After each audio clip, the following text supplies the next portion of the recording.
আসসালামু আলাইকুম, সবাইকে স্বাগতম।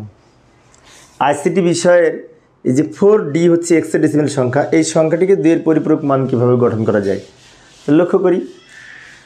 তো প্রথমে এই সংখ্যাটিকে 2 এর পরিপূরক করার জন্য 4D এর সমতুল্য বাইনারি মান আমরা এখানে লিখে তাকে 8 বিটে সাজিয়ে লিখব। প্রথমে বাইনারি মানে রূপান্তর করতে হবে। এখন হেক্সাডেসিমাল এর সমতুল্য বাইনারি হচ্ছে এই প্রত্যেকটার সমতুল্য 4 বিট বাইনারি মান লিখব, কারণ হেক্সাডেসিমাল হচ্ছে 4 বিটের কোড। তাহলে ডি এর সমতুল্য 4 বিট বাইনারি মান লিখব, 4 এর সমতুল্য 4 বিট বাইনারি মান লিখব। এখন ডি এর দশমিক মান হচ্ছে 13। তাহলে আমাদের দেখতে হবে এখানে কোনটা কোনটা যোগ করে 13 হয়।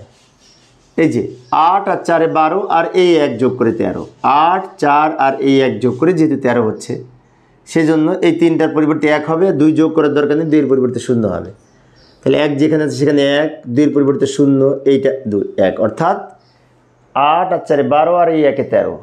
তাহলে এই যেখানে যেটা যেটা যোগ করে 13 হচ্ছে তার মানে আমরা 1 লিখেছি, 2 যোগ করার দরকার নেই, 2 এর পরিবর্তে 0 লিখেছি। এটা হচ্ছে ডি বা 13-র সমতুল্য বাইনারি মান। এবার 4 এর বাইনারি মান লিখব। 4 হচ্ছে 4 যেখানে আছে সেখানে 1 হবে, বাকিগুলো 0।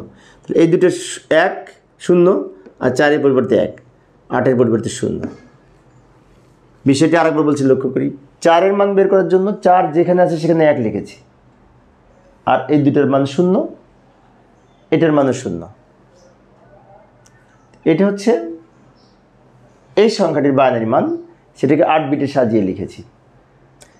এই সাজিয়ে যে লিখলাম এটাকে বলা হয়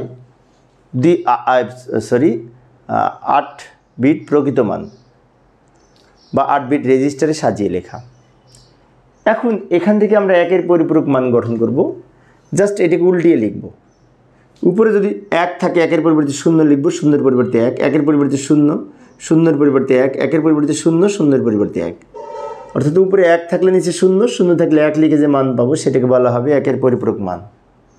এবার এই 1 এর পরিপূরক মানের সাথে 1 যোগ করতে হবে 2 এর পরিপূরক করতে হলে। বিষয়টা আবার বলছি, লক্ষ্য করি। 1 এর পরিপূরকটা কীভাবে পেলাম, ওটাকে উল্টিয়ে লিখলাম। উপরে 1 থাকলে নিচে 0, 0 থাকলে 1। এবার এটার সাথে 1 প্লাস করব। প্লাস করে এইখানে যেটি পাবো সেটাকে বলা হবে 2 এর পরিপূরক মান। যোগ করি, 0 আর 1 যোগ করে 1, আর এই 1 নিচে নেমে গেছে, 0 0 নেমে যাবে, এই 1 নেমে যাবে, 0 নামবে, 1 নামবে।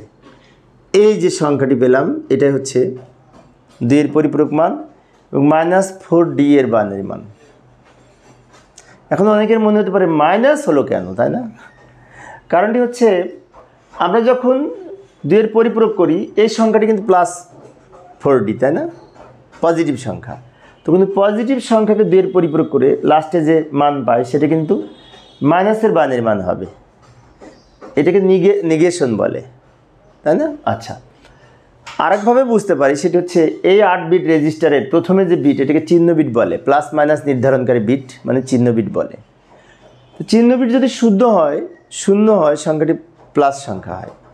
চিহ্ন বিট যদি 1 হয় তাহলে সংখ্যাটি কিন্তু মাইনাস হয়। তো চিহ্ন বিট যেহেতু 1 তাই সংখ্যাটি মাইনাস হয়েছে। এইভাবে আমরা 2 এর পরিপূরক মান নির্ণয় করতে পারি। তো প্রিয় শিক্ষার্থী বন্ধুরা, এই ছিল আমার আজকের আলোচ্য বিষয়। আচ্ছা, আমি তোমাদের এই অনুরূপ একটি অঙ্ক তোমাদের বাড়ির কাজের জন্য দিচ্ছি। তো আমার অঙ্কটা যদি তোমরা বুঝে থাকো, এই যে 4E এটাও তো হেক্সাডেসিমাল সংখ্যা, তাই না?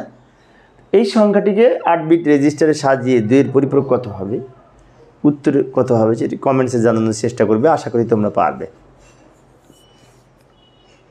পরিশেষে সবাই ভালো থাকবে এবং সুস্থ থাকবে এই কামনায় খোদা হাফেজ।